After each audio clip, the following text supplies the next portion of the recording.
Okay, so this is going to be the story about how I got addicted to gambling at 17 years old. Now, this happened to me 21 years ago, as I'm 38 years old right now. And when I originally found out about gambling and casinos, it was when I was very young. And I remember this memory distinctly as it was in 2002 when I was sitting at home with my dad and my brother and we were watching ESPN. Now, normally on ESPN, you'll watch like basketball, hockey, or the normal sports. And then all of a sudden on the channel, it changed to the World Series of Poker. And at first, the three of us, we looked at each other and we're like, the World Series of Poker? Like, what's that?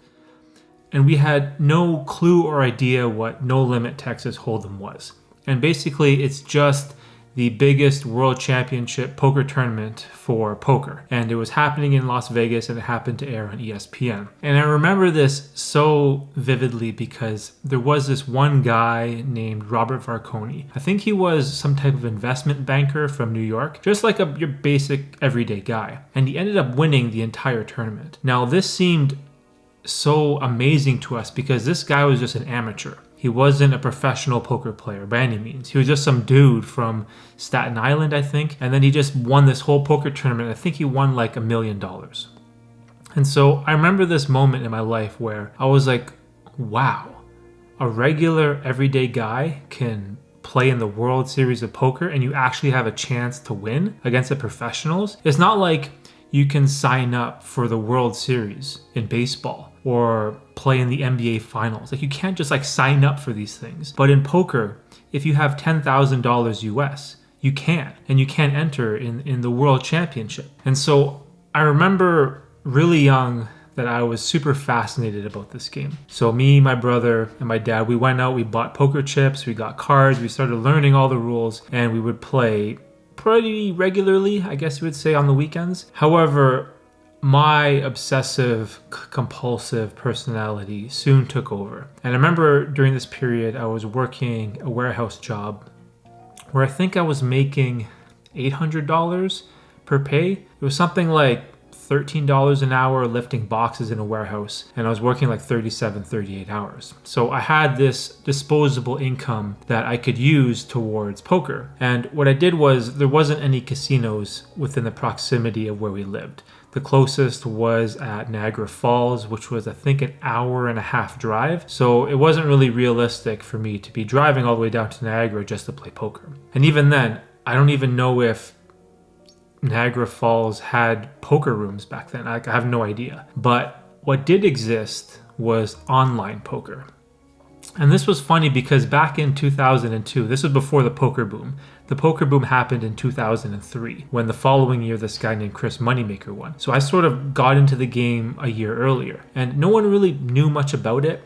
But online, there were these websites called Poker Room and Party Poker. And at the time, the dominating poker website, PokerStars, it wasn't even really that popular. And so what I did was I took my $800 paycheck and I would take half of it and I would deposit it into these poker websites. And so every weekend I was depositing like $200. And of course I had no idea what I was doing. I was brand new to the game. I was just learning. And every time I deposited $200, I would just instantly lose all of it. And so when you get really deep into the gambling world, even if you are losing a tremendous amount of money, there is this like irrational confidence and belief that you have that if you just keep going, that your luck will change and you can win it back. And that's what I had. I was young. I didn't really know any better. I just figured if I just kept playing, kept trying to learn the game, or maybe one day I would get lucky and just win a big tournament and get all my money back. And so over the course of 2002 and into 2003, I would deposit $50, $100, $200, and eventually I started depositing like $500. And I would just lose it week after week. Deposit, go bust. Deposit again, go bust. Have to like pay off my credit card, wait for next week's pay, deposit and go bust again. And so I developed this insane love for the game of poker. And this, over the years, it turned into a gambling addiction because I was obsessed. I was obsessed with all of this stuff. And the moment that I realized that I had an addiction was when I started to stop caring about all my other interests in life. And all I wanted to do was play poker, gamble, and learn how to play no limit Texas Hold'em. So instead of watching basketball or playing video games with my friends, I started buying poker books and books on game theory or strategy, and even books about mathematical probability when it comes to cards, for example, coming out of a deck, or whatever the flop, turn, and river cards, what the probabilities were. And so I became completely obsessed and singularly focused with what I wanted to do in life. Everything was either playing poker. If I wasn't playing, I was reading something, watching clips or videos, or just trying to consume any information that I could at all costs. And all my other passions in life and all my other side hobbies, I stopped doing all those things. And so I think the key takeaway from this video is that gambling addiction can start with someone that is incredibly young. And when you are 17, like how I was, your mind is very impressionable and you don't make good decisions at all. And so even though I was constantly depositing money on these poker websites and I could see that I was losing, like week after week, that $200, it only lasted a couple days. I'd play a couple tournaments here, a couple cash games there, and bam, all the money is gone. But I never would stop and think and be like, man, maybe I should stop doing this thing that's just destroying me financially. You just can't make good decisions in the moment when you're addicted to something like gambling. And so if you are a young person that's watching this video and you're starting to get into gambling, for example, I caution you and just be extremely careful with what you're about to do, because this can set the rest of your life up for failure and put you in such a big hole financially that it's going to be near impossible for your future self to dig you out of it.